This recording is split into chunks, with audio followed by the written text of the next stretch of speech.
So good evening, everyone. Thank you for joining us tonight to learn more about the ICE Collaborative and how that will play a role in Nicholas County. I appreciate you guys taking time out of your busy schedules. I'm Dr. Anita Stewart. I am the new health officer at the Nicholas County Health Department.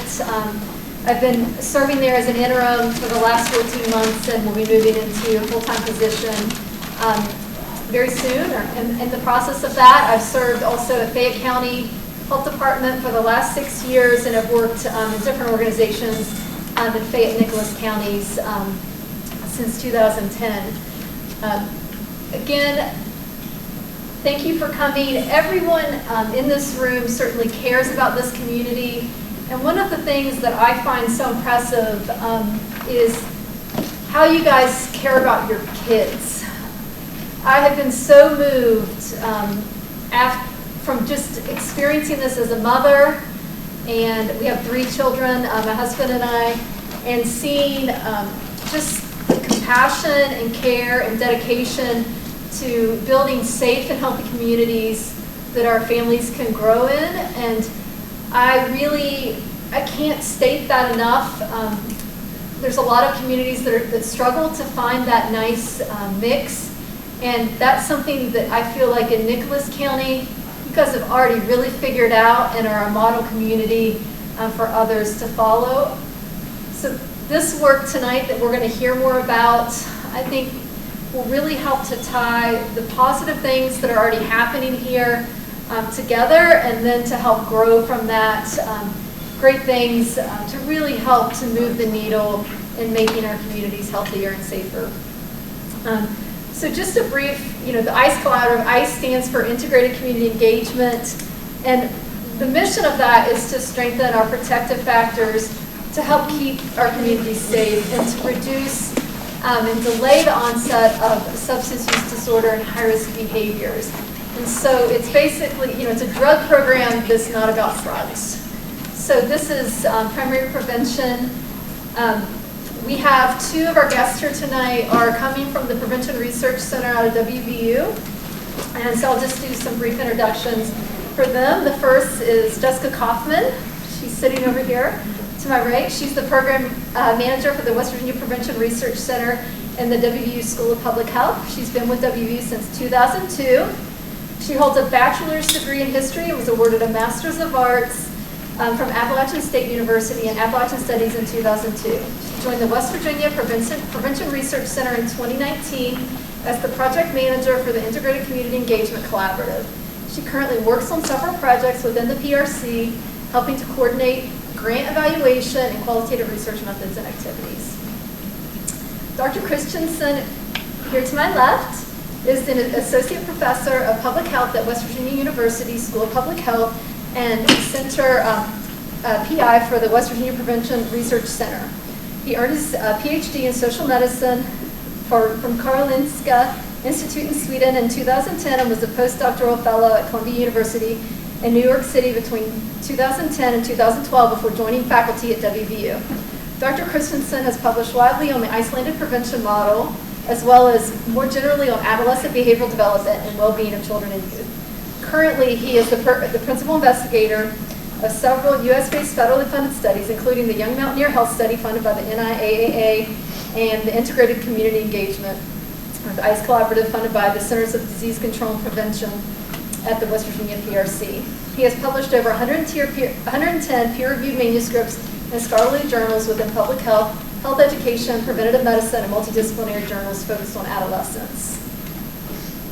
So, without further ado, I'm going to have Dr. Christensen take the stage. We'll do a brief presentation and then follow into open discussion. Thank you. Thank you, Anita. And good evening, everybody. Nice to meet all of you. Thank you for welcoming us to Nicholas County, to Somersville. First things first, what is this Icelandic guy doing in West Virginia? This is the question that everybody has and probably is thinking of. And it's been extremely interesting and learning experience for me and my wife and our kids to live in West Virginia. We've been here for 11 years and we really love it here and are not going anywhere.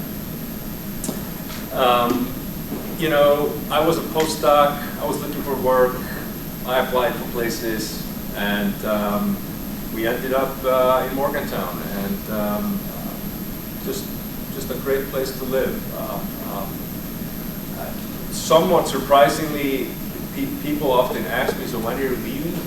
Like, I'm only here for some kind of a short stay, like that is the norm for people to do. And we're not going anywhere. We really like it here.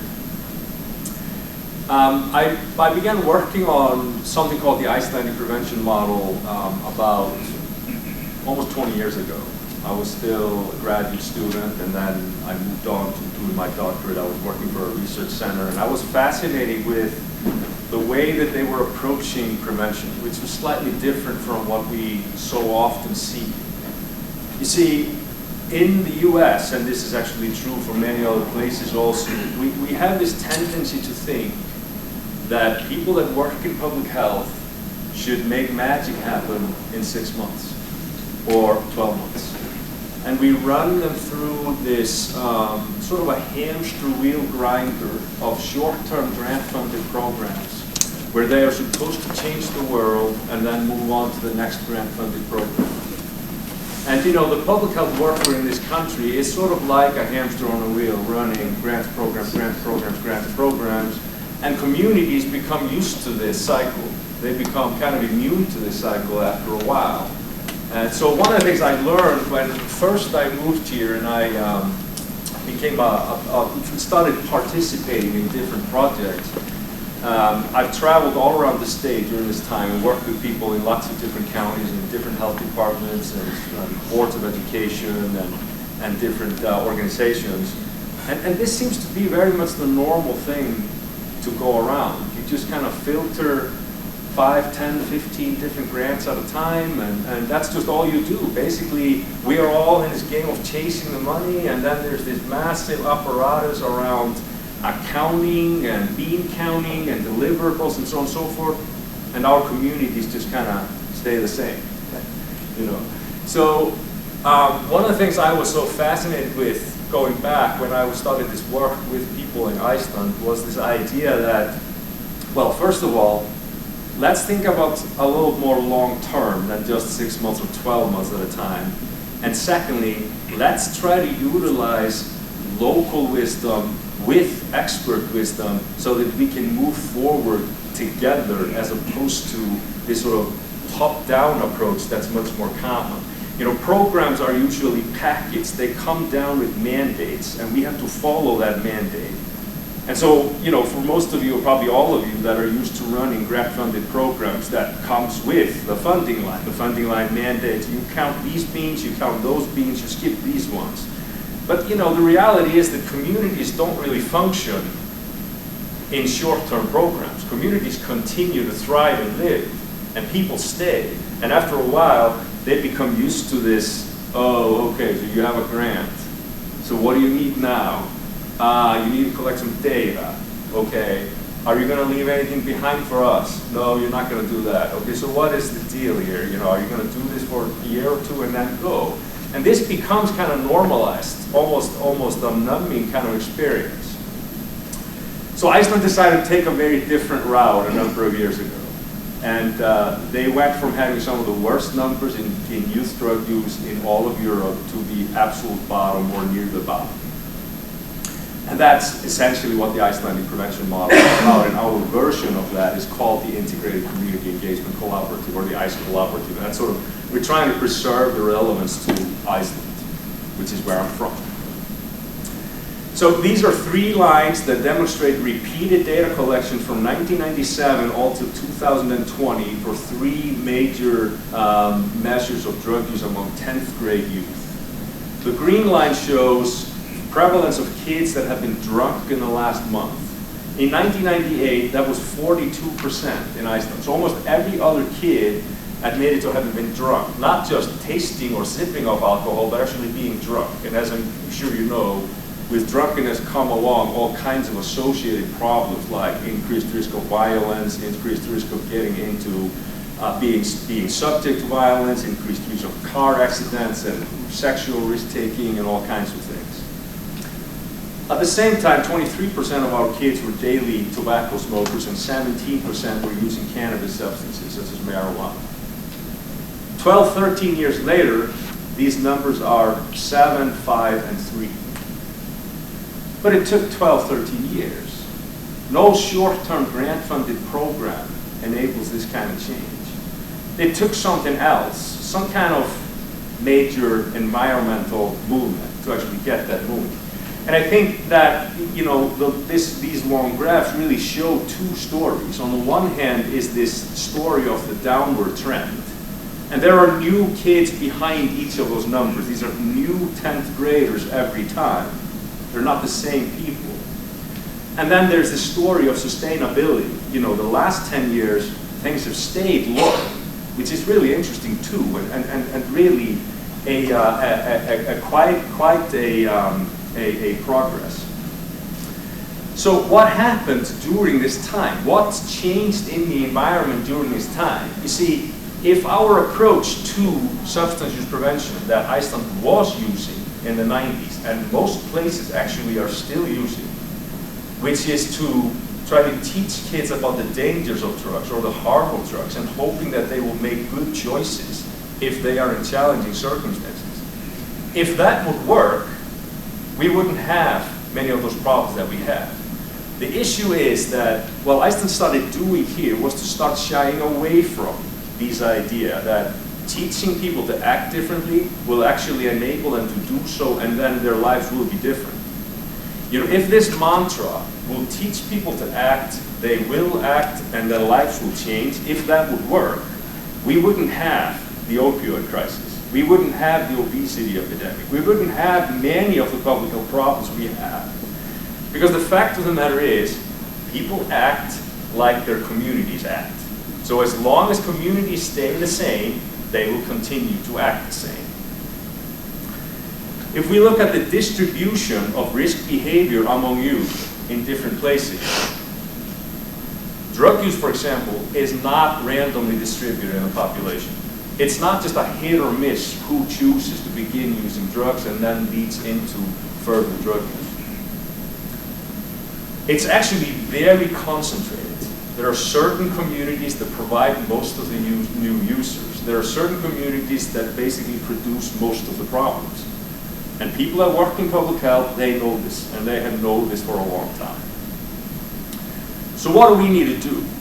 If we assume that kids that come from challenging circumstances are just bad kids making bad decisions, nothing is going to change. We need to impact their social circumstances so that they are able to have better opportunities and choose better. And that's what this approach is about. So let me try to show you how it works, and then we can hopefully have time for questions and so on and so forth. So the Icelandic prevention model is a community-engaged primary prevention approach. We're not trying to change people that are already using. We're trying to work with communities to prevent onset of use. And that is exactly the term that Iceland took and we call primary prevention, preventing the onset. Because the delay in onset is really, really something that can help us moving forward. You know, if we can delay the average age of onset, let's say a couple of years, we will have done much more than just delayed the actual onset for 2 years. We will have 2 years of brain development, 2 years of self-esteem, 2 years of much better decision-making, and so on and so forth. 2 years of social development and friendships that do not engage in substance use. And that basically leads to way less likelihood of challenges later on.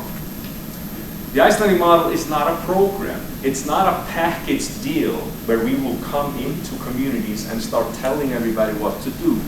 This is another problem generally with packaged programs, is that they tend to be very top-down mandated. Now, I've worked with lots of communities throughout the world doing this work, and there's a couple things I've learned. One is nobody likes to be told what to do. What will happen typically in these kinds of packaged programs is that people will act as long as you're there. When you leave, they go back to their old ways, just like communities do. Communities thrive on culture and long-standing traditions and things of this nature. We need collaborations. We need to work with communities as opposed to telling them what to do. So everything, it's a process structure for collaborative partnerships and long-term intervention. Everything is data-driven. We collect data, but the data is not just for us to do some academic publishing. The data is much more for communities to use in directing their own path. Collaboration is the central feature of this model. If we collect survey data, for example, with kids in schools, and we do not mitigate that data or distribute that data back into the community, this is just going to be another survey project. And our kids are already surveyed to death. We survey kids multiple times in this country in almost every aspect, and most of those surveys are not used in any practical settings. If you're going to get access to the latest YRBSS data, you are probably going to get data that's at least 2 years old, and you're never going to get it down to any meaningful community level. You're probably going to get state level data at best. Well, if I want to reach to you as a part of Nicholas County community, we need Nicholas County data. We can't work with state level data. And if we want to get closer to local communities, we need to be able to separate communities within Nicholas County so that we can actually move things forward and differentiate and prioritize. Where do we need to move on this? Where do we need to move on that? Where are things actually quite good? And so on and so forth. That's not the typical and not the norm in prevention work today, but that is what we are proposing. So there are 5 guiding principles of the model, and let me just go through them briefly. This is sort of a repetition of what I was just saying. Guiding principle number 1 is that this is a primary prevention approach. And our viewpoint is that if we change the environment, we will change the opportunities and the behavior of the individuals.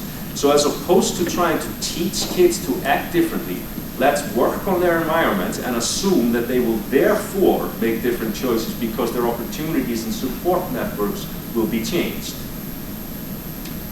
You know, it may sound crass and it may sound like I'm saying, well, kids are not rational actors, but, well, they are rational actors within limits. Most kids have, well, no kid really can choose their parents. No kid can either, or very seldomly can they choose where they live. And almost never can they choose which school they go to. But these 3 environmental variables are major determinants of behavior. You see, if a child is born into desperately challenging circumstances and has very limited support network, and we say through our educational approaches to prevention, excuse me, you just have to learn to make good choices. We're basically telling them, I'm sorry that you come from a challenging background. There's nothing I can do for you. You just have to make good choices. It's a very unfair assumption. And they cannot choose who they are subject to. People that influence their lives. That's what we need to do. Principle number 2 is to emphasize community action and embrace public schools as the natural hub of neighborhoods and area efforts. That basically means that public schools are really helpful and useful organizations to work with, both in terms of data collection, but also in terms of dissemination and translation. Schools are usually sort of non-controversial places. They're community-based units that we can all go to and work with. One of the reasons why it's helpful to collect data in schools is that schools are usually displays of communities. So I collect data in a given school, I have a representative unit of that community. It's not a school project, it just means that because the kids that live in the area around the given school go to that school, it's helpful to collect the data over there because it will tell us something about the community. And that's exactly why we do that. Number 3 is to engage and empower community members to make practical decisions using local, high-quality, and accessible data and diagnostics. So if we collect data at the local level, I can't bring that data into local communities and start telling people what to do. I can bring it to local communities, to discuss it with people. What do they think that we should do based on what they know about the resources and the culture in different places? That's how that should work. Fourth, to integrate researchers, policymakers, practitioners, and community members into a unified team. So as opposed to the top-down mandated system, we want people to work together at bettering our communities. Researchers like me can provide certain things. We can provide our expertise in theory, methods, research, and things of that nature. But we can't walk into your backyard and tell you what your life is like. That just doesn't make any sense. Top-down mandates are usually like that. They assume that everybody acts the same. But that's not how it really works. And unfortunately, when we look at evaluation studies for most interventions that function like that, they usually show a spiking effect and then a pretty steep drop thereafter, because these are unsustainable approaches in most ways. And guiding principle 5 is simply matching the scope of the solution to the scope of the problem, which basically means let's give it more time than we are used to. Let's not assume that we can change the world with the next 6-month grant or the next 12-month grant. Let's assume that we need some time to actually impact our communities. So in terms of risk and protective factors, our vision is that kids are subject to 4 major domains in their lives. You can think about each child as a unit that is subject to 4 major domains. Those are parents and family, the peer group, the school environment, and their leisure time, their free time, sometimes called the third space. That's their free time outside of school. They are also most likely to spend 90% or more of their time confined within their local school community. This is one of the reasons why averages at a state level or a larger, higher level in some way don't work. We need data that tells us something about their local life. And if they spend 90% of their time locally, the data should display their local experiences. The second the second circle here is the municipal, or which would be county in this instance, and national would be state. So basically, we want to separate those 3. The reality is that kids that are well standing within all of these major domains, they don't really have any reason to begin using drugs. So in other words, if we think about the onset as the problem, not like when they move from tobacco to alcohol to opioids to cannabis or something else, but let's think about the onset as the problem. We want to prevent them from starting. If these things are all intact, they don't really have any reason to start. You know, kids don't start to use drugs out of a random nature. It's extremely rare that it happens in that way. So a child that is in good standing with their family, well supported, and so on and so forth, has good friends to hang out with, you know, that are not engaging in drug use, is happy to be in school. They don't have to be super great students, just they're happy to go to school, and has something productive, pro-social, and character building to do in their free time. A child with that profile has almost no reason to initiate substance use. I know it happens, but it's very, very rare. Usually there is something broken. There is something broken in the system.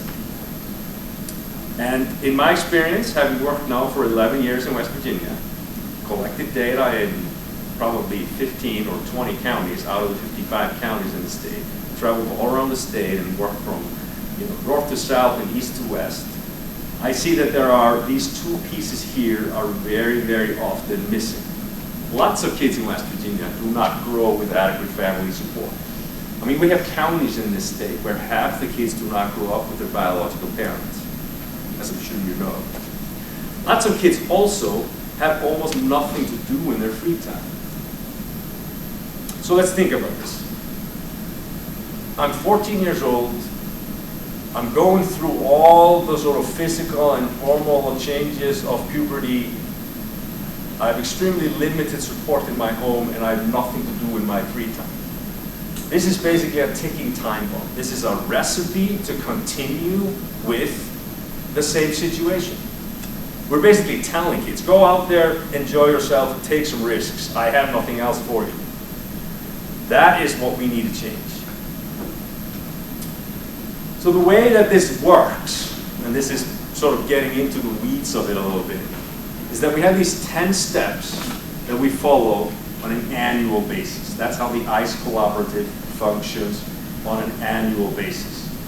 And the first thing is a local coalition identification, development, and capacity building.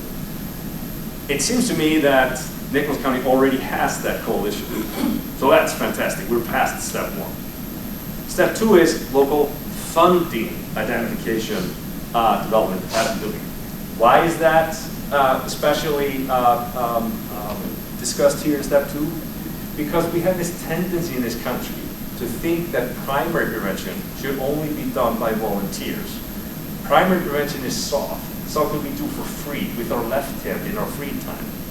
That's not the case. If we want to be effective, we need to fund primary prevention. We need to stop assuming that all our efforts need to go to tertiary care. The fact of the matter is today, we spend 90% of all prevention dollars at the tertiary level. Treatment, basically. And I want to make this absolutely clear. We need to provide treatment when treatment is needed.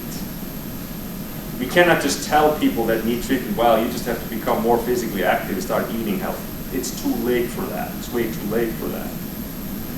But if we flip the coin and think about the onset as the problem, we do not need to do nothing until people go to treatment.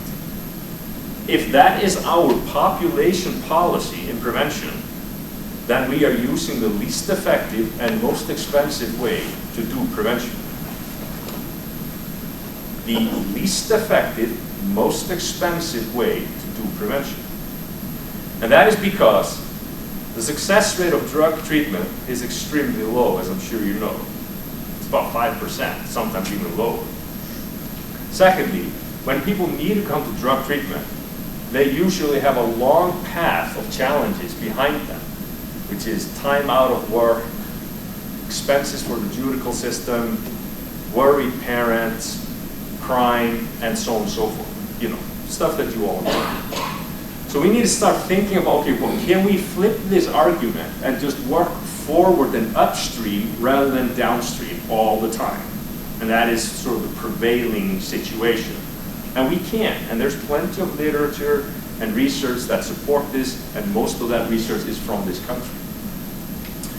The third step is to start planning with our community that in order for us to take ownership of primary prevention in this area, we're going to collect some data. We're going to understand where the priorities are on the risk and protective factors, and we're going to know how and where we can select what we want to do. That we do in step 3. So we basically educate our community, we bring people with us. Because this is not a project of some arbitrary professor in Morgantown. This is something that the community needs to do. In step 4, we collect the data in a very kind of processed and organized manner. And in step 5, we go back out in the community and we start planning for a mass dissemination. We basically want to educate everybody about what the data shows. Those boards around the room here are from Fayette County, from exactly that kind of endeavor. They've done really well with lots of different ways of showing the data. These are just some of the selected ones. In step 6, we do dissemination. And we disseminate the right information to the right people to use in some decision making. And in step 7, we gather community feedback. So in other words, the dissemination is just to show the data to people in lots of different ways. The community goal setting and other organized responses is to basically acquire feedback from people. Most people that work in local communities know quite well what the issues are. And you know, it's quite amazing that when you actually start gathering feedback, it's pretty universal across different fields. People tell you very similar things. In step 8, we do something called policy and practice alignment. And this is to try to see if we have certain concerns in step 7. Let's say that we have a unified concern in the community about a given issue. Chances are, before we start thinking about interventions, which is step 9, maybe somebody else is already doing all that work. So in step 8, we want to align our expectations and our plans to what's currently happening. You know, I always tell this story because it reminds me of this sort of insanity of the short-term grants programs, hamster wheel. Shortly after I came to West Virginia, I became involved in a project in McDowell County. And it's a county that you probably know. It's the southernmost county in the state, one of the poorest counties in the nation. Has about 18,000 inhabitants today. In the booming era of the mining area, had over 100,000 people. And we became subject to an understanding that there was an umbrella of over 120 organizations doing some kind of fiddling in the community for 18,000 people. How much waste do you think is in that system in terms of people repeating each other's work or working on top of one another? In other words, because of the nature of this short-term grant funding and all the soft money funding that's out there, I mean, we all have to pay our bills and eat our food and so on and so forth. There is probably lots of opportunities to align policies and practice with what we are currently reading off our data. Chances are that there's great opportunities for collaboration. And in step 9, and only in step 9, after we've done all this other stuff, we decide on what we want to intervene on. And we go back to this image here, and we figure out 2 or 3 really, really important things to the community to intervene on for the next year. We don't have to swallow the whole cake at once. We don't have to intervene on 15 different things. Oftentimes the data becomes a little overwhelming and people think, okay, we got to do a million things. No, let's just focus on 2 or 3 big ones in this cycle. The good thing about risk and protective factors is that they tend to be strongly interrelated, meaning that if we work on 2 or 3 big ones, we will see lots of good outcomes. I'm sure you already know this, but you know, if you work with kids or you work with prevention, but I just want to say this, there isn't one group in smoking, and another group in drinking, and the third group in sexual risk-taking, and the fourth group in school dropout risk. It's all the same group. So we work on 2 or 3 big risk and protective factors, and chances are we will see lots of positive outcomes. And that's exactly what we should be looking towards. So the objective of ICE for this past cycle, we're now coming to an end or next year. It's a PRC program. The Prevention Research Center at WV is one of 26 such centers in the country. And this is funded with money from the CDC, and it's called the U48 mechanism, which is a collaborative agreement. And the interesting thing about this work, different from many sort of typical programs, is that it gives us a 5-year window. We have a 5-year window to develop this. And we're now coming towards the end of the first 5-year window. We've been working closely with Fayette County over this period. And the CDC really likes this work. They're really happy that we're doing community engagement, which is what this branch within the CDC is about. In the Fayette County approach, I just want to sort of use that as a demonstrative case. There's 8 school communities, 5 middle schools, 3 high schools. And we hire 1 full-time community coordinator, which is right here. She stepped outside. She stepped outside, Katie Johnson. And importantly, this is her full-time work. She's not juggling 15 other grants. This is really important. We need a locally rooted person to be our core anchor individual to work with us. Whenever I go into local communities when people are used to being soft money funded of different grants, most people are juggling lots of different grants, which means that they can't give adequate attention to the issues that they know require attention. And it's quite remarkable how universal that story is. That's just the norm almost everywhere. There's a functioning prevention coalition at the county level in Fayette County, including all major stakeholders, which means representatives from schools and county health department, law enforcement, leisure type professionals, and so on and so forth. Basically a very similar group as we have here. And it's a 5-year cycle.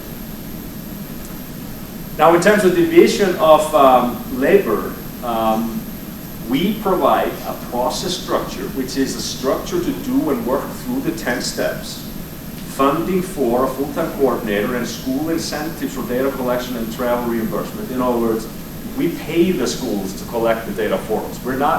We have to stop thinking that we can do prevention work for free. We have to stop thinking that we can ask people for favors. Let's just realize primary prevention should be funded.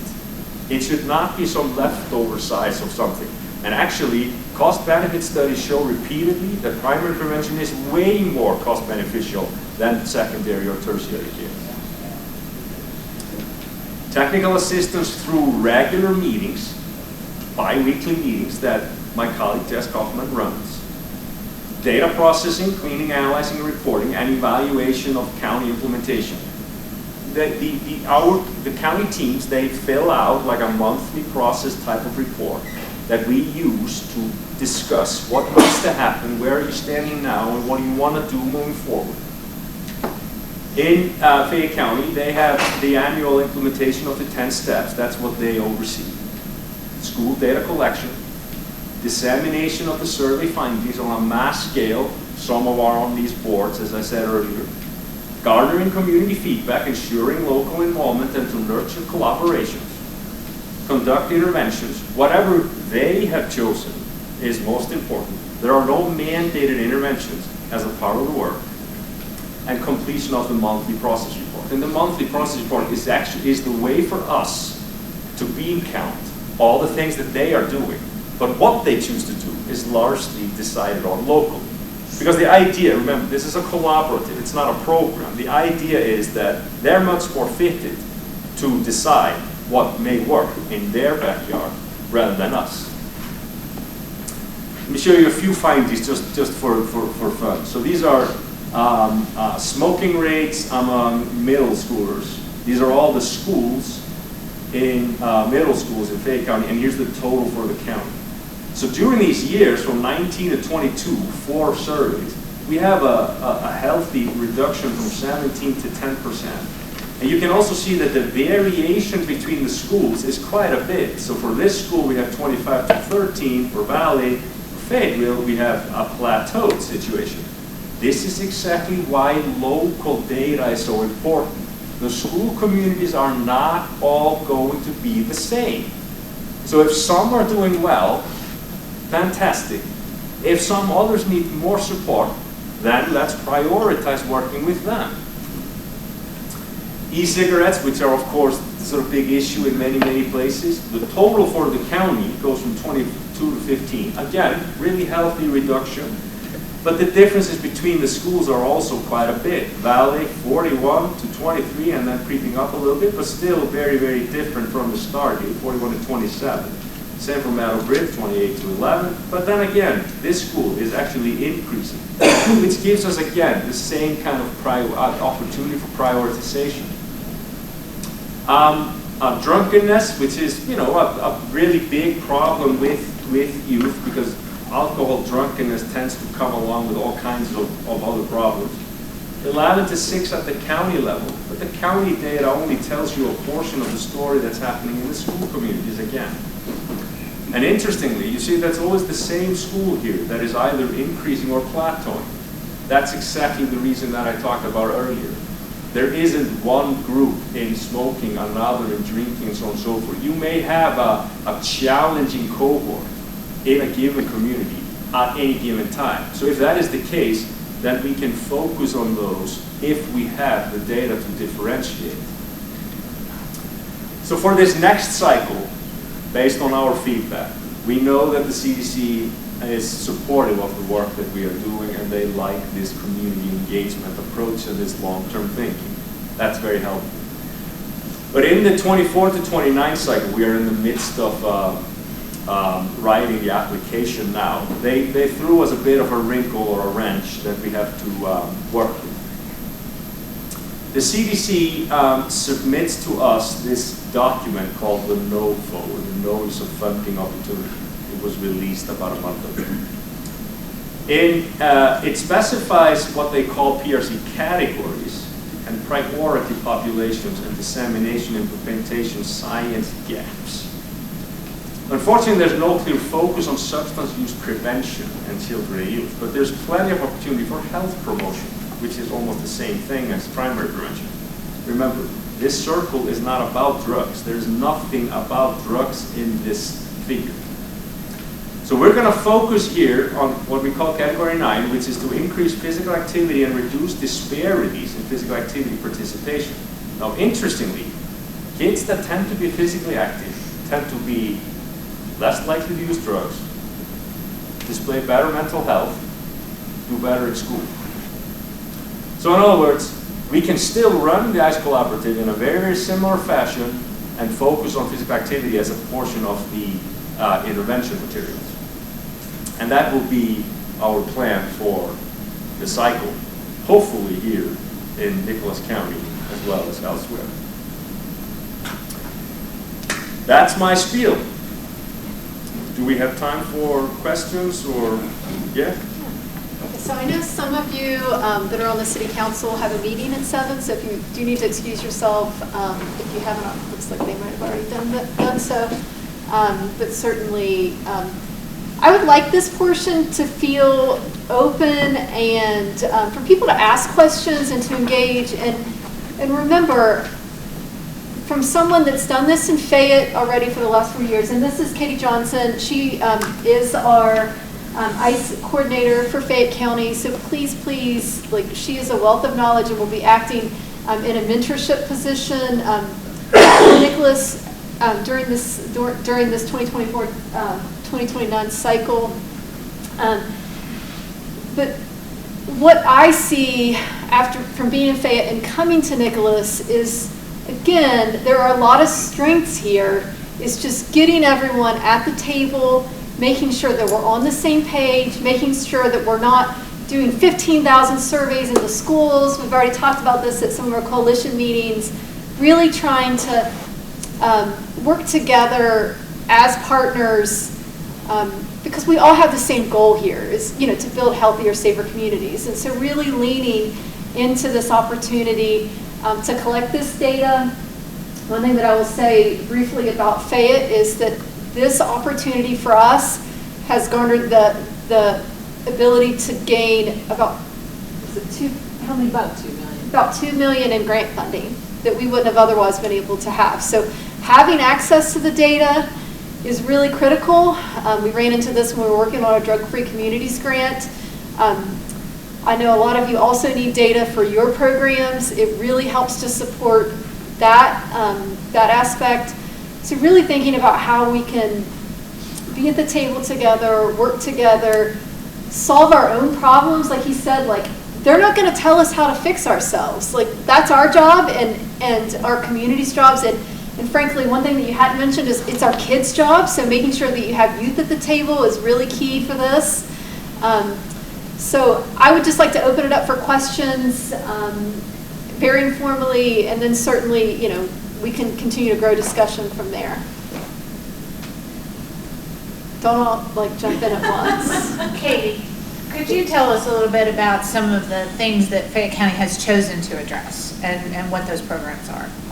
We really have leaned into physical activity and outdoor recreation because that's where our strengths are. So partnering with outdoor outfitters and getting the kids outside and really partnering with the schools, and the schools are fantastic and they're behind us in, you know, kids need to have adventure and excitement, and they agree that kids need to find themselves. So outdoor recreation's been really popular. We also have a really strong teen court. I just came from a teen court dinner where we had, we just had 60 people have an award ceremony. What else do we have? We've worked putting some really good curriculum in schools to address vaping. That seems to be really successful. I have kids quoting some of this vaping curriculum, you know, about tobacco companies wanting to take their dollar. So that seems to be pretty effective. We've done like a little passport. We're really trying to get younger kids to identify with their communities, you know, to understand that they're a part of Fayette County and the resources like the libraries and the schools and the public spaces are an important part. So just trying to make connections, I would say, is our biggest thing. I and Lauren Weatherford, WVU Extension, and I cover Fayette and Nicholas, so I've been a part of this in Fayette County and hope to be a part of this in Nicholas County. One of the things when she talks about outdoor recreation was that target goal of creating more opportunities outside the school day. You know, those leisure hours that are so critical. And I think one of the things that I've seen is there has been a growth in the last 4 years of clubs and different youth organizations that have kind of sprouted up beyond the traditional baseball and soccer and football that have been available. But you know, what other, we now have mountain bike club, there's an outdoor adventure club, there's several different clubs that have kind of gained traction just in these past 4 years, and I think some of that is due to the people that have been involved in this initiative. So they're now creating more opportunities, and young people are starting to participate in these activities, whereas before, if you weren't part of somebody who played those same 3 sports, you were kind of out of luck. Now, creating more of those opportunities outside of the school day, to me, is an opportunity that I see in Nicholas County that really has a potential for growth. Do you guys have any initiatives for accessibility, like e-cigarettes? Yeah, transportation, you mean initiatives? No, I mean initiatives as far as setting up stings and bus to make sure that they're not selling underage kids. Say that again. A sting or a bus to make sure that they're not selling vapes and those types of products to underage kids. We do it. We're addressing a vaping policy right now, as far as not having vape shops. I might not have understood your question completely. So we have 3 shops in the county. 2 of them sell underage kids. It depends on who you are. Yes. I've So we've had 2 out of 6 selling, yeah. And we're trying. We just went before our county commission to help us implement an ordinance to. So that we can have vape shops on top of each other, and then not to let anybody under 21 in the shop. That's one of the things I'm actually trying to address is just selling to underage kids. When I approached one of the owners, they told me there's only so much they can do. And I'm like, well, you use a card, and if they're under 21, you don't sell. Right. And it's a simple process, and that's one of the things I think we're running into around here. So that's actually a very good question. We asked, referring to the issue that there are vaping shops that are known to sell to underage minors. So one of the bundles of questions that we have is that how they access things and how they access, and we have these things around tobacco and alcohol and could easily do the same around vaping. Now, in my experience, when local people have access to hard data that actually shows them that there is a certain frequency of kids that is underage but still able to purchase this product in a known outlet. Now you have some power in your hands. You have something to actually throw at them. And this oftentimes, this was actually done back home in Iceland and has been done in other places. You have this kind of thing to put on display to policymakers and other people that have some kind of authoritative decision-making power. And we went the route of putting out sort of, what do we call these? Sort of decoys, people that would go in and try to purchase them. Now, if that would happen, they would be threatened with a closing, and if it would happen twice, they actually would be closed. So the data gives you, this is exactly what the data on a much wider scale gives you. It gives you much more powerful authority over displaying what the problems are. And this is just one example of many that we could take, and makes a lot of difference in terms of local work. That's one of the things I would look at. I mean, a simple law that's already in effect, I can't sell to somebody under the age of 21 years old. So you ID, you don't make it sell. I mean, it's honestly simple. I don't think it caught up in the legislative aspect of trying to enact more laws when there's a very clear and simple law out there. As far as a straw purchase, if somebody walks in there 21 years old and they want to buy 10 vapes, well, you know what they're going to do with them. They're going to take them out and sell them to all their friends and get that, and you can't stop that. But this was blatantly, I approached an owner and I said, here's a digital receipt from my son and I's joint bank account. Purchase was made at your institution. And basically, I was told there's only so much you can do. That's up to the parents, and I get that. I have to admit my child was at fault by even going up there and talking about that. And then I get excuses about, well, what I sell is cleaner than what you can get on the street. Well, that's, that just kind of headed south real quick. So, in my mind, you would go with stiffer penalties. You would go with, I'm all in favor of an ordinance that limits the number per county. The distance they can be from a school.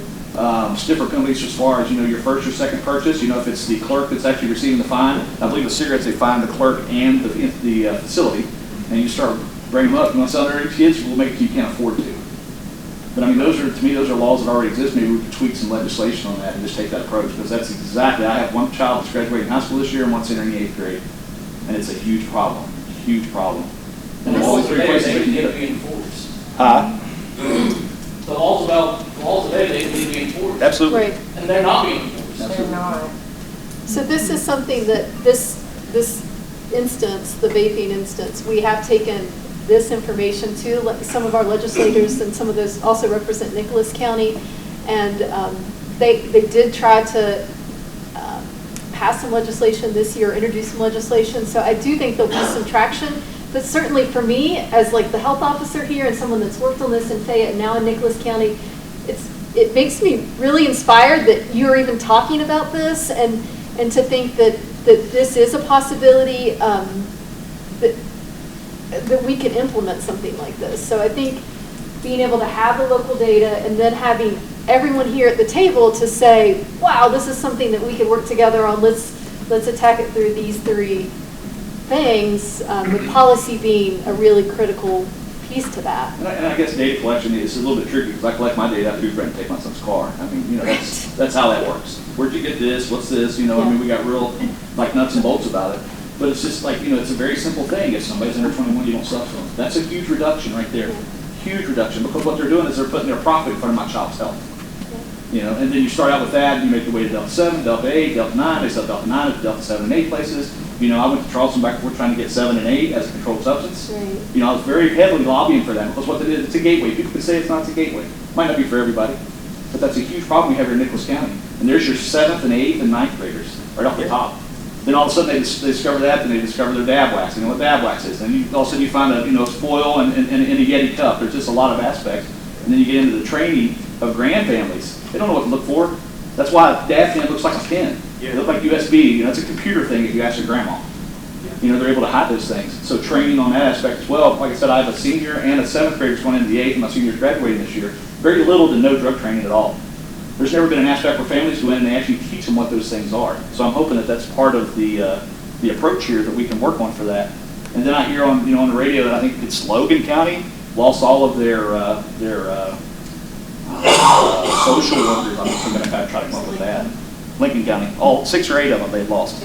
So, you know, like you say, prevention is a huge thing here, and I think our gains are going to be huge on that, but just as long as we're not caught up in data collection and actually implementation. Yes. Yeah, and that's what this routine annual data collection is about. That it's collected annually and processed and disseminated and sent back to you within 2 months. Right. So you're never working with any old or dated data, and it's always locally distinguishable. The problem with data generally, when we are surveying our kids to death, as I say, is that most of the data is in some kind of higher aggregate. It's very hard to differentiate between, okay, where are my problems if the only thing I can get are regional or state averages, and they're usually old data too. So it's very, very hard to feel like you have something in your hands to prioritize. The risk and protective factors we are assessing and these outcomes are not new by any means. Right. This is stuff that has been known for a long time. This is practice-based data collection. We're doing this for implementation. And it gives you a measuring Yeah. aspect. I think we have a question. Yeah. When you started collecting the data, were there any like smoking guns you discovered? You expected you had one hypothesis, but you were totally in a different direction. Were there surprises? I am in need of hearing aids. Can you? But I think sometimes we assume there's a certain direction problems are in, and if we have the true data picture, we might find we're not on base at all. I think it was really interesting. The Board of Ed felt like they were like, yeah, that seems accurate. Like, I'm not surprised by that. But other people that were at the table that might not have been as engaged with youth policy or youth intervention, or that were kind of the peripherals, like some of our policymakers or elected officials, they were shocked. I remember the first meeting, one of our commissioners, like, she couldn't sleep. Like, she was just so disturbed by the high-risk behavior, like drug use and ever tried this, or, you know, percent of drunkenness, and in different parts of the community that it's no different than Nicholas County, guys. So Fayette is just the same. So you're either north of the bridge or in the valley or on the plateau. So we have a lot of like the similar things. So everyone wants to other everyone else. Oh, it's just those kids over there, or it's not. And so that part of it kind of leveled the playing field and got everyone together to say, we have to work on this, stop othering each other, and work together, and to celebrate what those communities were doing well. How are they doing that well there? What can we do to do those same things? So that would be, I think, the surprises. And let me just say one thing. These experiences are not by any means uncommon. The people that actually work close to the kids, they know what's happening. So I mean, if I would have almost no money to check on what's happening with the kids, I would go to the schools and I would talk to the experienced teachers. They know exactly what the clock's ticking. The other thing is to utilize the shock factor. Absolutely. The people that have decision-making power, this is what they need to see. And this is when the recency and locality comes into play. You're not showing them something that is, like you said, the kids on the other side of the bridge or the other side of the river. These are our kids at this point in time. And that is exactly one of the power more sort of functions of having this access. And to speak to your question, sometimes when we take the data to the schools, they're like, oh no, kids are lying, like more kids than that are vaping. We think 90%. And then I start to break it down, well, you have 1,100 kids in your school, and so that would be about 300. And then they're like, oh, that's right, not all of them are vaping, But they want to say that, and we have to be careful not to normalize that everyone is vaping. Right. Right. So 2 years ago, the Nicholas Intervention Coalition did what was called the PROD survey, where we surveyed, I believe it was 9th and 11th graders. Is that right? 7th, 9th, and 11th. 7th, 9th, and 11th Right. graders. And we had a very positive participation. This was in the middle of the pandemic. They did it on their iPads. We had a very positive participation per the PROD survey people that do that. Anyway, all of this statistics that came back are in alignment with what was presented up there. I mean, we've already got that baseline down. Oh, I have no doubt. Yeah, I mean, it's the vaping, like Gary said, the vaping is unreal. My son just turned 18. He can walk into the shop there in Merchants and purchase whatever he wants and pays twice as much. They charge twice as much cash for underage right here in Merchants Walk than if they go to the other vape shops, because they know they can't buy there, but they charge them $10 to $20 more per vape. Yeah, and the kids pay it because they know they can get it there. Yeah, and I'll add to that, the coalition here just completed their 2-year redo of that survey. It's a youth prevention survey done by the Pride consulting agency. I figured you did. But yeah, so we are starting to get aggregate data out of that. They do ask different questions, of course. The one that I found most fascinating about the one that you do is where are kids spending their time in the evenings? Where are they doing substances? Those things we didn't ask, and I think those were fascinating things to see. So I'm primarily reactive based in nature. My job, I'm the probation officer and the teen court administrator. So, is there any guidelines or approaches to reactive? Like, okay, we caught the fish, now what do we do with the fish? Because that's what I'm running into, is that I can't clean my catch. Well, you don't want to catch anything. I don't want to catch anything. Yeah, I understand. I would love to be out of a job, that'd be really cool, but it's not going to happen in my lifetime. I understand the question. To be honest with you, I think it's the communities to answer that question. I just wouldn't know. I wouldn't know what would be the approach here to that endeavor. I mean, I know we have plenty of examples of things that have been done in different places. And in some of the literature we have published, we have long lists of things that may have worked. But they may have worked in Iceland. I don't know if they worked. That's really for the community to decide on. And the localization and the quick dissemination of the data to the coalition is actually to enable that kind of prioritization. So that you can facilitate, okay, you know, we are strong here, we are weaker there. And I can only speculate, so my speculations are probably not as any better than anybody else's really about that, so. Just struggle with resources, I think.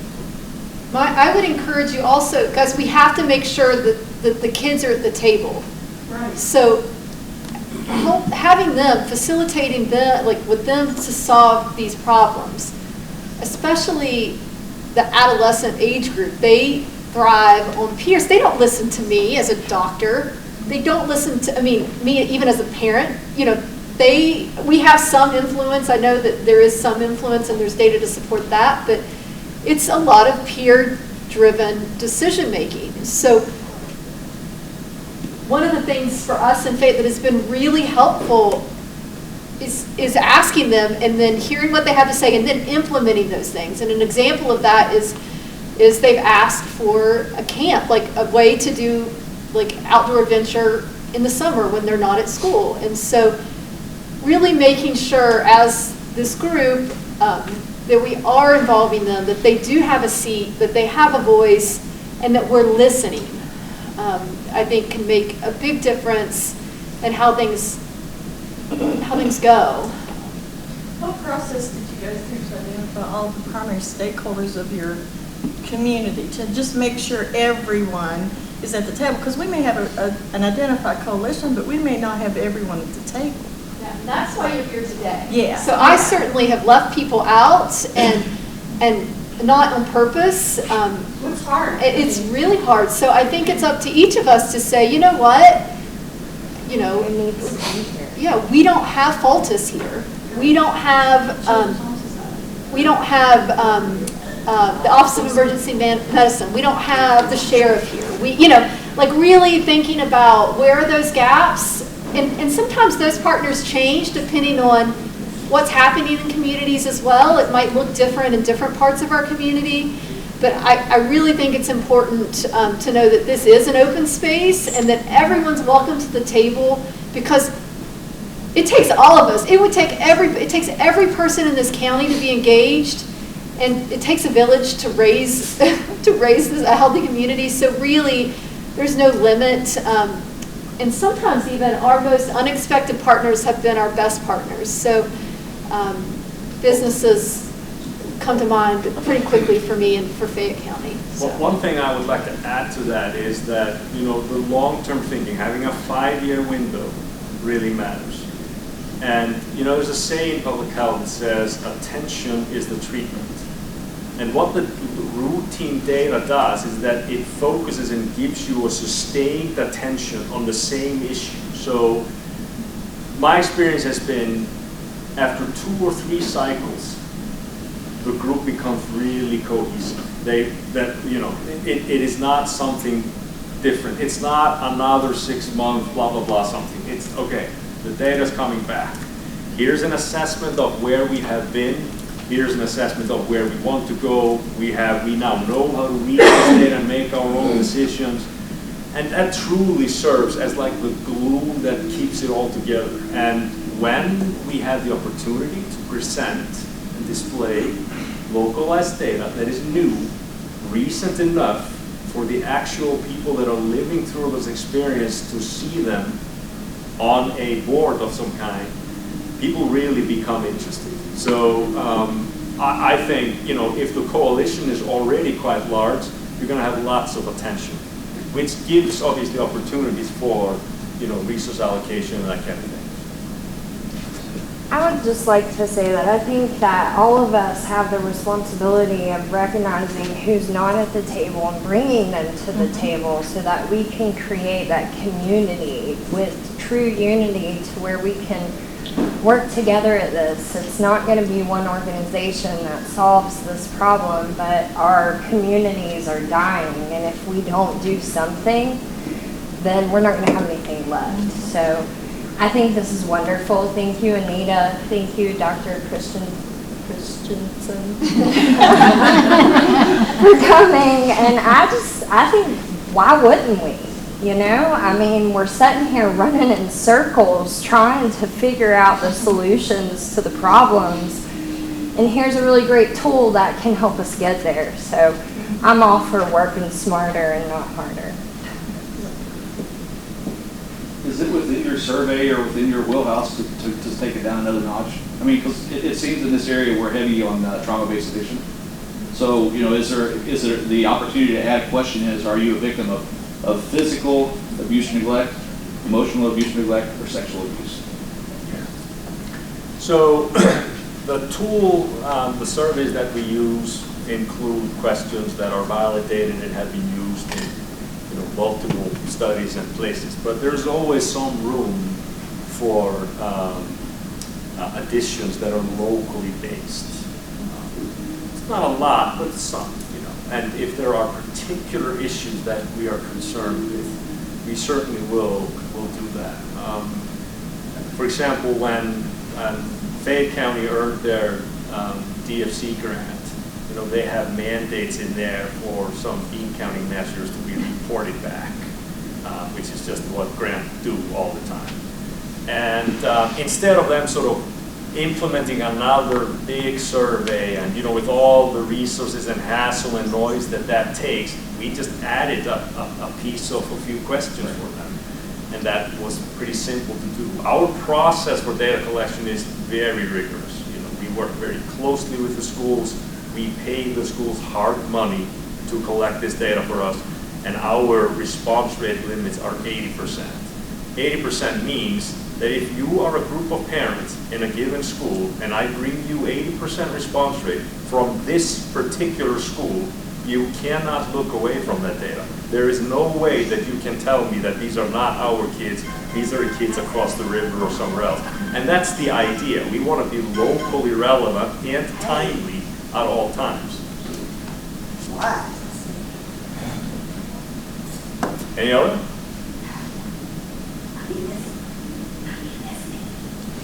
Everything is clear and crisp. We're just gonna have some vegetables. Does anyone else have any questions? Or I any think thoughts? what was brought up was really important. Gary brought up, last year we had 43 expulsions in the school system. We have 5 Wednesday, which will bring us up to around 50. Half of those are probably dab pens. We've got third graders bringing vapes to school. And so those are concerns that we have as a school system.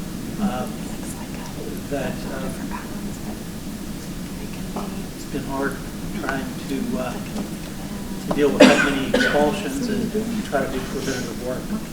And one more thing to say in that respect is that our routine bi-weekly meetings that actually Jess runs and both Katie and others attend obviously facilitates the possibility of collaboration. So, we can learn from others that have already been doing things. It makes a lot of difference to be at the table with a larger group. I think that's actually one of the key aspects of the collaborative is to share ideas and share experiences and so on and so forth. Not everything is, in the peer-reviewed literature. A lot of it is based on local experiences. There's oftentimes the assumption that interventions have to be something really, really big and expensive with lots of bling and lots of counting. That doesn't necessarily have to be the case. Chances are that, if we have 10 schools, we just don't have the money to do something really huge in each one of them. So maybe we can start with something relatively straightforward and simple, such as preventing vaping on the school premises, or preventing drinking in school-related events, or things of this nature. That was certainly done in my home country, and again, being and having the ability to differentiate between, well, there are only some places that need that. There are not all of them that need that. Has been a hugely powerful piece of the work. So, I understand. We know how to, like I said, and I've said before, you know, the research body, we know how to address things, we know to assess it, we know how to operationalize the research methodology and so on and so forth. But we shouldn't be the ones that are picking what should be done in different places. I mean, that should always come from the local collaborative. And that is really the idea.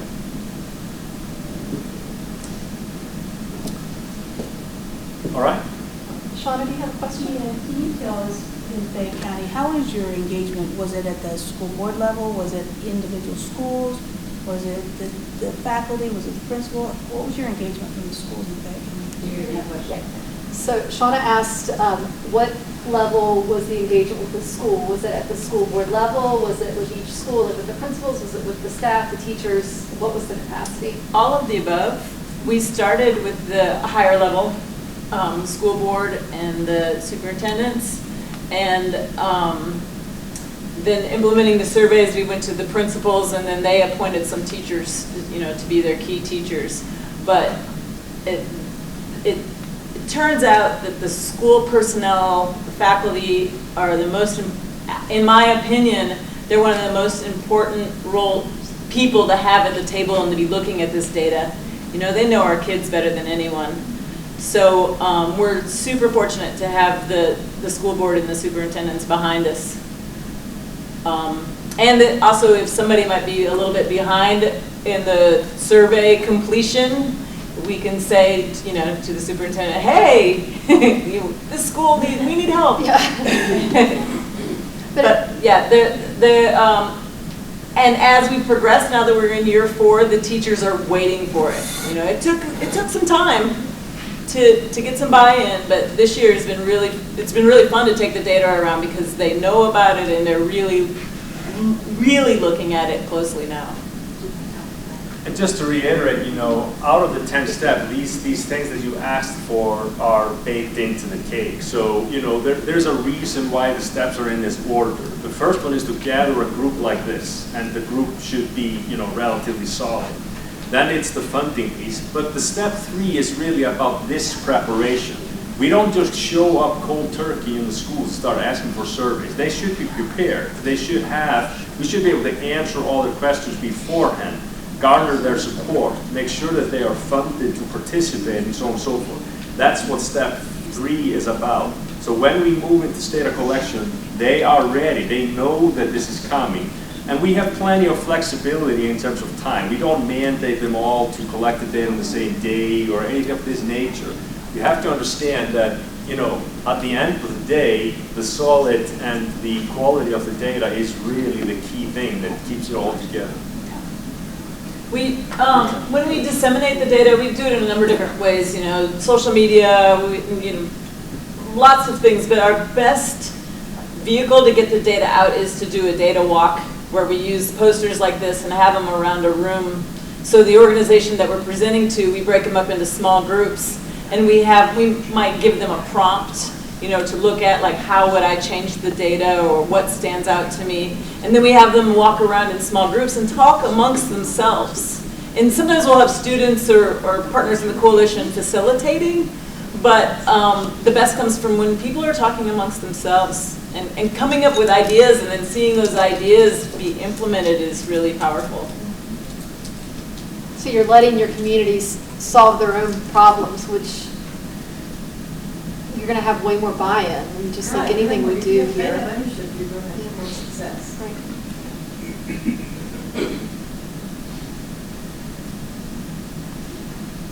Any other questions, thoughts?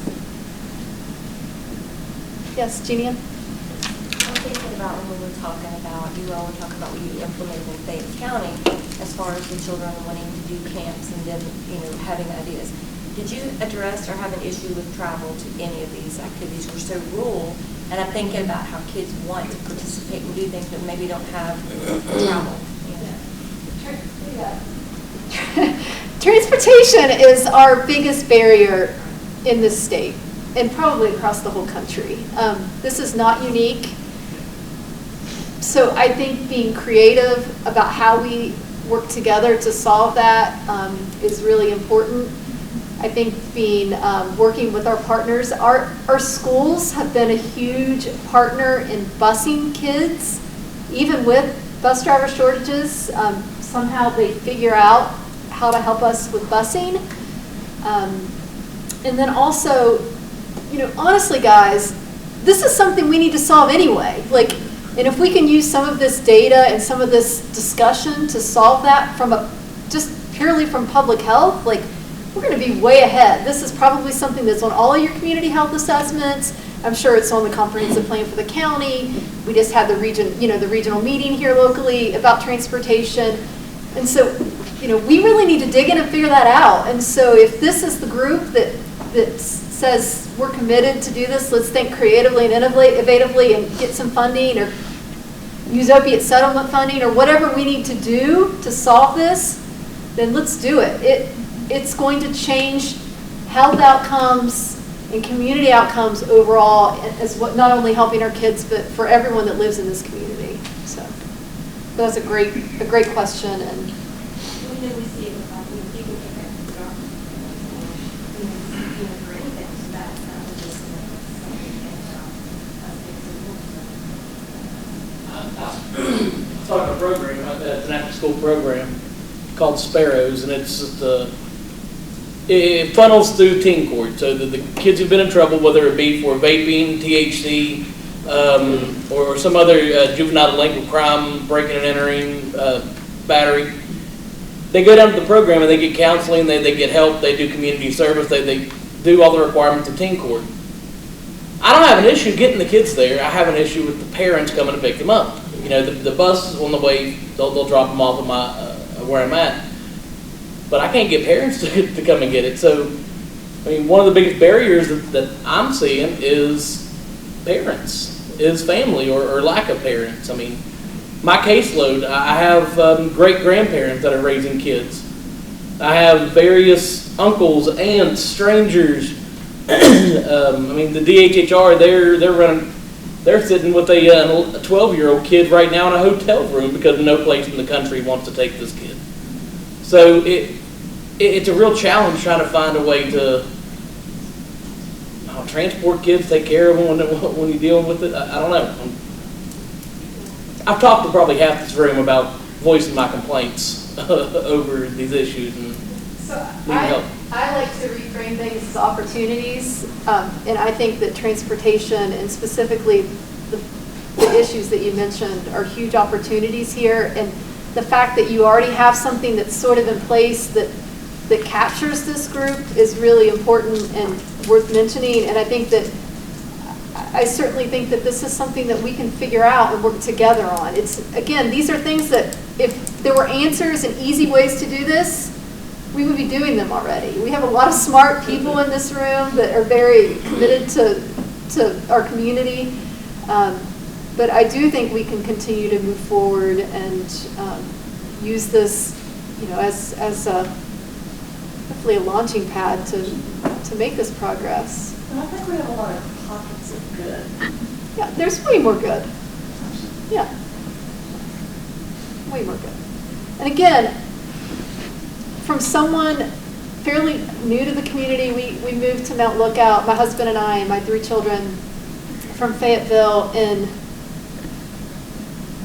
2018, and seeing this community and becoming part of this community. A story I told our board of health 2 months ago. I was at my meeting. I was like, I gotta get my kid to baseball practice, and I show up at Veterans Park and it is packed. There's 400 people there, multi-generational. It's not just parents, it's grandparents and aunts and uncles and everything in between. Packed. You can't find a parking spot. People are walking. People are there. They're engaged with their kids. That's what it's about. So you guys are doing that, and then to know that someone paid for all of those kids for their entry, for the registration for Little League here in this community is big. That's not happening everywhere, guys. So you have a very supportive, connected community to where I am just so inspired as a mother and as a physician and in public health of the potential here and really see this group making positive changes, and I'm really excited to be a part of that. Thank you. Seriously, we were moved to tears. My administrator from Fayette, we were moved to tears with that. It's a big deal. Any other questions, comments?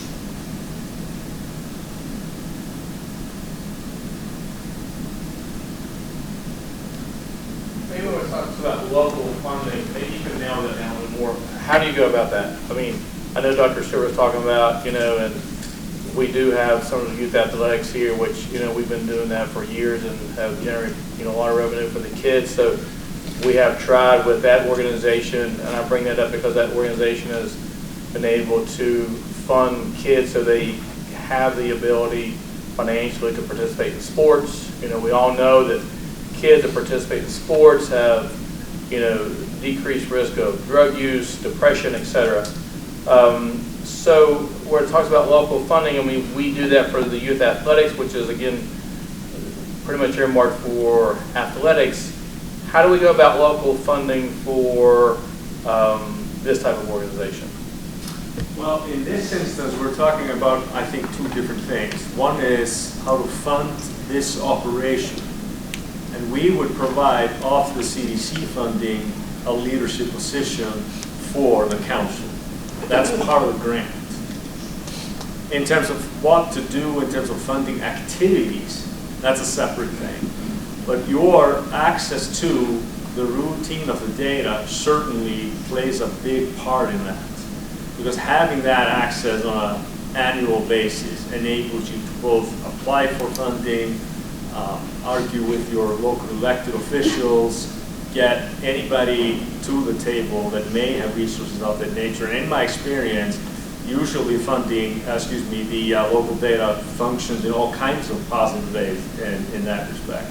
It does not only just highlight, risk and protective factors and drug use outcomes, it also gives you a way to prioritize where we can apply for funding and so on and so forth. So in step 2, that is about funding the operation of the local coalition. Whatever we do in step 9, which is the intervention, and step 9 is number 9 after all the other steps, we just have to figure out at that time, okay, where do we stand? Do we have local funding? Do we have to apply for it? Are there any pockets we can dip into? Or do we just have to start by doing things that don't cost a lot? All right? One of the really positive things is to have that paid position. And I know Dr. Christensen alluded to that and spoke to that earlier in the presentation, but really having Katie available, that is her main job, is to do this work. It really validates the work, and it really helps to continue to move things forward. It reduces us getting stagnant in where we are. And again, it also really helps with data sharing to find those pockets of potential for future funding and to know, what's already there, what's not there, how do we fill those gaps. And again, that's a lot where you guys come in on that role. Does Nicholas County have a coordinator yet? No.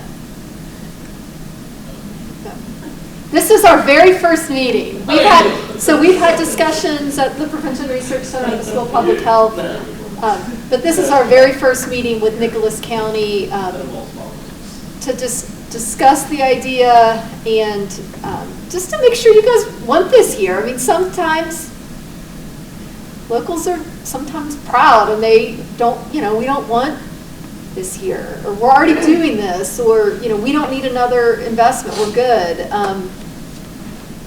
So I'm hopeful that you guys all see the benefit to this and want to continue to collaborate and move forward with this project, because I certainly think it would be very, very positive for this community.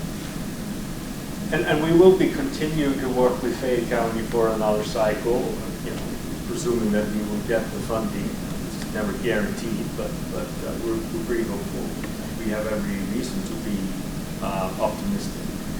And that means that, you know, Katie and the Fayette County folks can obviously provide mentoring experiences, having been through the whole thing 5 years prior. So I think that's always helpful. And we are also in discussion with Pocahontas County to work with them also, so that we would have sort of several counties that are here in the same part of the state, which I think would be very beneficial.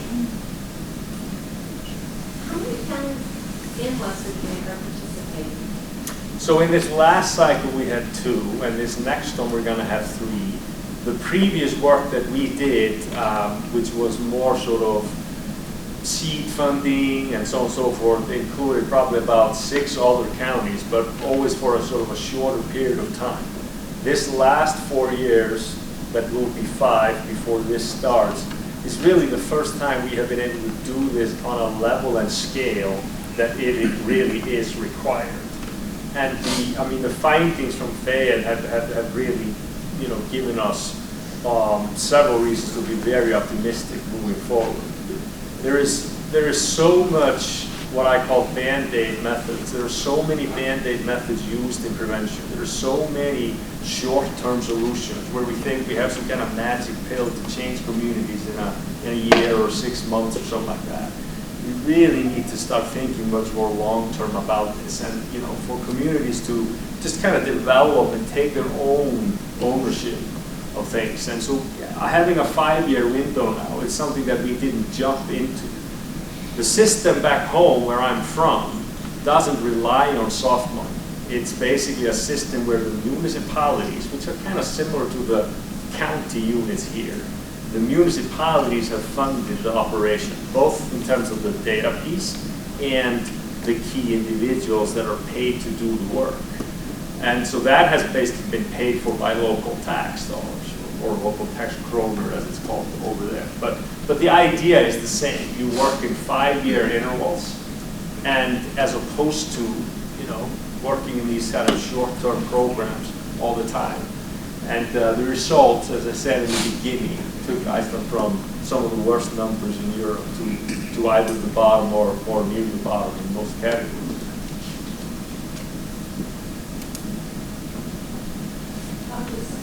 Something you said really hit me when you said you were in McDowell County and you found out that there were 125 organizations doing a lot of the same work. And we find that, and we've been doing this work for years now, and we'll still sometimes be at a meeting and someone will introduce themselves and we're like, did you know that was happening? And I just keep thinking, as we're talking here, if we could pull all of those people together and pull those resources, how powerful that would be. Because all of those people, even if we think it's a Band-Aid or a short-term grant, they all care and they're all trying to do the right thing. And so I think one of the keys, which is really hard to do sometimes, but is to pull those folks together and to pull those resources and to present this type of information to them and work together for the common goal. Yeah. So thank you. And I've heard you talk several times. I could just keep listening to you. I'm sold on this. It works. And one thing that I would say, so this is Terry Harlan. She's our administrator at Fayette, and she's also the interim for Nicholas County Health Department as well. And one of the things that we talked about, guys, you know, we've invested in this as with WVU, of course, supporting this position, but before we knew that this could potentially even be extended, we were already talking internally at the health department, you know, how do we keep this going? We're seeing the positives from this. How do we fund this? How do we sustain this without this other opportunity? So I really believe that it does take time. We had intended on continuing this even without this opportunity. We're glad to have the opportunity, but we did find that felt that it was so meaningful to have the paid position and to have the access to the local data, that be continued. So I wanted to share that in case you guys didn't realize that about that program for us in Fayette. So where do we go from here? What do you want to see? Well, if we have some kind of feedback, whether that comes through Anita or somebody else, that the coalition wants to engage in this collaboration, all we need is a signed letter of interest. And that doesn't have any legal implications. It's just something that we submit along with the grant. Then it's our job to write the thing and hopefully do it well enough to secure the funding. And once we hear from them, which will be much sooner than the actual start, which is in the fall of '24, we will probably hear as early as probably this fall, we will hear. We start preparing. So at this time, we don't need a lot from you. We just, I don't know if, I haven't even been told whether the group has like a leadership or somebody that is able to sign on behalf of the coalition. That would be me. Okay. I mean, if that is something that I encourage you to have this discussion when we are gone, just when we have left, and if that is your choice to potentially partner with us, then all we need at this time is just a letter of agreement that we can send you to sign, and we will sign, and that goes in a stack of letters of agreement to the funder. Obviously, the funder wants to know, do you have commitment from communities to work with you? And that's all at this time.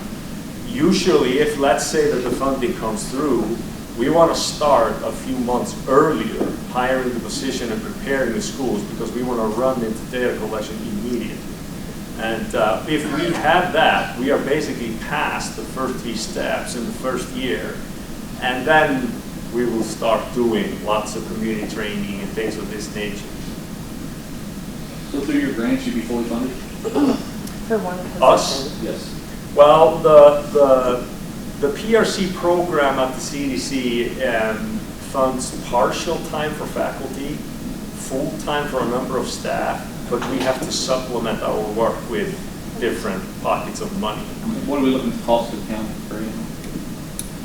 No cost. So that's why, so it is fully funded as far as the county. Yes. Oh, the county doesn't have to, Funded for there's one no position. money that we are, or anything that we are requiring from the county apart from the commitment to actually do the work. And the key is that the coordinator position needs to be a person with certain characteristics and insights, somebody from deep within the county. We don't So the recommend coalition would have to work with the health department to find that person that best fits the needs for Nicholas County. Right. And that could be any of us, or it could be somebody not here, somebody that has some grant writing or some collection of data experience would probably fit that. I would say the person that you want to find is someone that's able to communicate with all of the, with your community. That I think that's the #1 thing, is to be able to talk to everyone. But you made mention that person, like you said, grant writing, but that is not part of the responsibility. It's not, we have done a significant amount of grant writing. So it's not. But yeah, as you mentioned, full focus would be on the actual process And itself. the person doesn't have to be a researcher by any means. Okay. Well, in fact, I don't really want them to be It's definitely a good thing to researchers. have. You guys are doing that. All the data stuff is really heavily guided by us. But the local interventions that the group that then would decide to do, that's where the local funding comes in. Yeah, that's where the local group decides, Yeah. absolutely, and leads. And what tends to happen is that the data is a vehicle for movement. So you use the data for all kinds of things, including prioritization, funding applications, arguing with your elected officials over where the resources are needed, figuring out which briefing shows need to be closed. You know, I mean, there's just all kinds of things that can come along with it. The other thing I just want to say too is that, you know, we all have different roles that we serve in our community. So it's not to like reinvent the wheel. It's not to say, you know, Camden, you need to do extra, or WVU, we need you to do extra. Sometimes those things align with what we're already doing. We just need to have everyone at the table so we know what we're doing and know that this is the role that that group is serving. And how can we bring that activity back to the group, and or how do we share it forward with another community? So it is a vehicle to, you know, in a way, to a mechanism to get people talking about those things, I did on the agenda, guys, put our next coalition meeting is on May 18th at 11. So I do think that, and I have asked to have a follow-up from this meeting be placed on the agenda. So I think it would be a good time to provide some post-meeting feedback and to really start having some dialogue about this. But we do have some time, but it really is important to hit the ground running. We really want 5 years of data, because otherwise you get all this excitement and all this stuff built up. And Lauren probably remembers this from when we were in Fayette before this started. Sometimes you can lose momentum if you don't try to keep things moving forward. So really using the time that we have in the waiting to get some of those things in place is really key. Is there a specific data collection tool that you utilize, or? Yeah, I mean, our surveys, like I said, are put together of measures that have been used for a long time in many different studies. Many of them come from classic US studies like Monitoring the Future study, which has been going on here since the 70s. But in terms of like where and how we collect it, it's an online survey in schools that is conducted under certain circumstances. It takes about a full classroom hour to fill out. It's pretty extensive. And it covers lots of risk and protective factors and outcomes. And we had a certain section on COVID over the last 4 years that we're gonna skip now. Obviously, we'll shorten it a bit, but there will be some room for things that are locally important. And this is a survey that is conducted all over the world in similar circumstances. One of the things I was exposed to pretty quickly after I moved to West Virginia was the sort of sense of that people believe that we are kind of different here. There's our kids are different in this and that respect. Interestingly, I've had the same experience almost everywhere. Everybody thinks that they are slightly different. The fact of the matter when it comes to these risk and protective factors are that they are pretty universal. They may be different in terms of volume or prevalence, but how they relate to outcomes is almost always the same. Caregiver support is always positive. Caregiver collaboration is almost always positive. Feeling like you belong in a strong community of supporters by the adults in schools is always positive.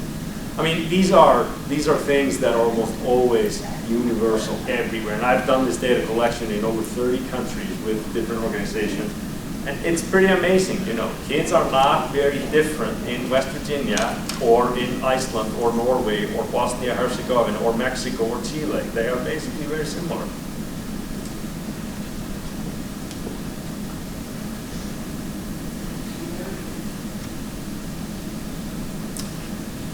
All right. Well, again, thank you guys for coming. Please, there's lots of snacks left. Help yourselves. Please take a time before you leave to look at some of the data. Again, examples from our data walk. Katie and I and Jess and Dr. Christensen will be moved that way and can also answer questions after we're moving about. Thank you again and look forward to working with you guys in the future.